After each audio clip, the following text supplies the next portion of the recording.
नमस्कार, अनुप्रिताज किचन मध्ये आपले स्वागत आहे. तर आज आपण बनवणार आहोत असा पदार्थ जो चवीपेक्षा जास्त आठवणी देतो. घरगुती साधं पण मनाला भावणारं असं वांग्याचं भरीत. गावाकडचं भाकरीसोबत खाल्लेलं भरीत आठवतं ना? आजही तोंडाला पाणी सुटलंय ना? चला तर सुरुवात करूया. अगदी सोपं आहे आणि अगदी साध्या पद्धतीने आपण हे वांग्याचं भरीत बनवणार आहोत. इथे मी छान अशी हिरवी मेथी चिरून घेतलेली आहे. मेथीमुळे जे भरताची चव आहे ना ती अत्यंत चांगली येते. तुम्ही एकदा मेथी टाकून नक्कीच वांग्याचं भरीत तयार करा. शिवाय मेथी हे किती गुणकारक आहे, अशी नाही तर तशी कुठल्याही पद्धतीने आपण हे मेथी खाऊ शकतो. चला तर आता एक मीडियम साईजचं टोमॅटो घ्यायचं आहे आणि ते बारीक असं कट करून घ्यायचं. टोमॅटो शिवाय तर भरिताची चवच नाही. टोमॅटोमुळे एकदम छान अशी आंबट गोडशी चव येते. आता एक मीडियम साईजचा आपल्याला कांदा घ्यायचा आहे, तो सुद्धा बारीक कट करून घ्यायचा आहे. अगदी आपण साध्या पद्धतीने बनवणार आहोत, त्यामुळे नक्की हा व्हिडिओ शेवटपर्यंत बघा आणि तुम्ही हे म्हणणार की अनुप्रिता काय भरीत सांगितलं. अगदी सोप्या पद्धतीने भरीत आहे. चला तर आता कांदा हा छान असा कट करून झालेला आहे. इथे मी काळं वांग घेतलेलं आहे. हे खूपच चांगलं असतं. शिवाय यामध्ये जो बिया असतात त्या अगदी कमी असतात आणि मगज खूप जास्त असतो. आता हा जो वांगा आहे त्याला मधून मधून चाकूने असं कट करून घ्या, जेणेकरून जे भरीत आहे ते भाजताना, जे वांगा आहे ते भाजताना आतमधून सुद्धा व्यवस्थित शिजणार. आता हाताच्या साह्याने वांग्याला याप्रमाणे तेल लावून घ्यायचं आहे, जेणेकरून जे वांगा आहे ते अगदीच लवकर भाजल्या जाईल. आता सगळ्यात आधी वांग थेट गॅसवर भाजून घ्या आणि भाजताना मध्ये मध्ये फिरवत राहा, जेणेकरून वांग हे सगळीकडून छान भाजले.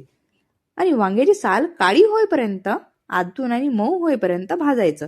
हा हा स्टेप भरिताची खरी चव ठरवतो.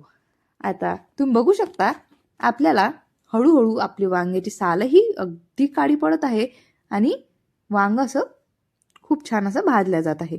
आतमधून आपण चाकूच्या साह्याने याला छिद्र पाडून घेतले होते, म्हणून आपलं वांग हे अगदी मऊ असं भाजलं गेलेलं आहे. तुम्ही बघू शकता, अगदी सहजच आपल्याला ही साल निघत आहे. वांग थोडं थंड झालं की आपल्याला ही साल काढून घ्यायची आहे. आणि आता वांग नीट आपल्याला छान असं चेक करून घ्यायचं आहे. हळूहळू आपल्याला हे साल काढून झालेली आहे. आता चाकूने मध्यभागी आपल्याला हे वांग कट करून घ्यायचं आहे आणि सर्वत्र चेक करून घ्यायचं आहे की कुठे वांग किडलं तर नाही ना, व्यवस्थित तर आहे ना, कुठे किडा वगैरे तर नाही ना. तुम्ही बघू शकता, अगदी फ्रेश वांग आहे आणि आपल्याला हे आता चाकूच्या साह्याने कट करून घ्या किंवा तुम्ही इथे कुस्करून सुद्धा घेऊ शकता. तर आता हे मी पटापट असं कट करून घेत आहे. कट केलं तरी ते कुस्करल्याच जातं आणि कुस्करून घेतलं तरी ते कुस्करल्याच जातं. चला तर आता कढईमध्ये थोडंसं तेल टाकायचं आहे आणि तेल छान असं गरम होऊ द्यायचं आहे. त्यानंतर जे आपलं मोहरी आहे ते यामध्ये 1 चमचा घातलेली आहे. त्यासोबतच 1 चमचा जिरे घातलेले आहे.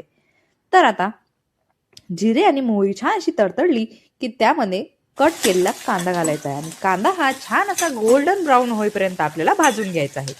तुम्ही बघू शकता, याप्रमाणे हा भाजून घ्यायचा आहे. त्यानंतर त्यामध्ये कांदा झाला की त्यामध्ये टोमॅटो घालायचा आहे आणि हिरवे छान मटर घालायचे आहेत. आता सध्या हिवाळा चालू आहे, तर वाटाणा तर हा सर्वत्र आहे. तर आता आपण जी भाजी चिरून घेतली होती मेथीची, ती यामध्ये घालायची आहे. वाटाणे, मेथी, टोमॅटो, कांदा, वाव, यांनी भरताची चव एवढी वाढते, शिवाय खायला खूपच छान लागते. तुम्ही याप्रमाणे एकदा नक्कीच ट्राय करून घ्या. 5 मिनिटं झाकण ठेवून द्यायचं आहे आणि आपल्याला जे वाटाणे आहे ते व्यवस्थित शिजल्या जातील. शिवाय मेथीची भाजी सुद्धा शिजलं. आता हे व्यवस्थित शिजून झालेलं आहे, तर यामध्ये हळद घालायची आहे, लाल तिखट घालायची आहे 1 चमचा, शिवाय चवीपुरते यामध्ये मीठ घालायचं आहे. तुम्ही लाल तिखटऐवजी जर हिरवी मिरची चिरून घातली तरीही चालेल. आपापल्या आवडीनुसार तुम्ही हे करू शकता. आता हे तुम्ही बघू शकता, अगदी व्यवस्थित असं परफेक्ट असं शिजलेलं आहे. तर आपण यामध्ये आता जे आपलं भरीत आहे वांग्याचं ते घालणार आहोत. तर आता हे वांग आपण यामध्ये घातलेलं आहे आणि व्यवस्थित आपल्याला मिक्स करून घ्यायचं आहे. तर झालं आपलं हे वांग्याचं भरीत. तुम्ही भाकरीसोबत खा किंवा चपातीसोबत खा, एकच नंबर लागते. आणि भरीत म्हटलं की मला तर 2 घास जास्त जातात, कारण की माझं भरीत खूपच फेवरेट आहे. तुम्ही सुद्धा एकदा नक्की ट्राय करून बघा. शिवाय कमेंट करायला विसरू नका की तुम्हाला ही साधी सरळ रेसिपी कशी वाटली. तर वाव, झालं आपलं भरीत तयार. तुम्ही एकदा नक्कीच ट्राय करा आणि वरून कोथिंबीर टाकली की आहा, चवच भारी. तुम्ही एकदा नक्की ट्राय करा आणि कमेंटमध्ये मला नक्की सांगा की ही रेसिपी कशी वाटली. आता मस्त एका डिशमध्ये काढून घ्या आणि गरमागरम या भरितावर ताव मारा. भाकरीसोबत खा किंवा चपातीसोबत खा. वाव, याच्यासोबत जर 2 मिरचे भाजून खाल्ले ना की वाव, खूपच छान लागतात. तुम्ही एकदा नक्कीच ट्राय करा आणि कमेंटमध्ये मला नक्की सांगाल. थँक्यू.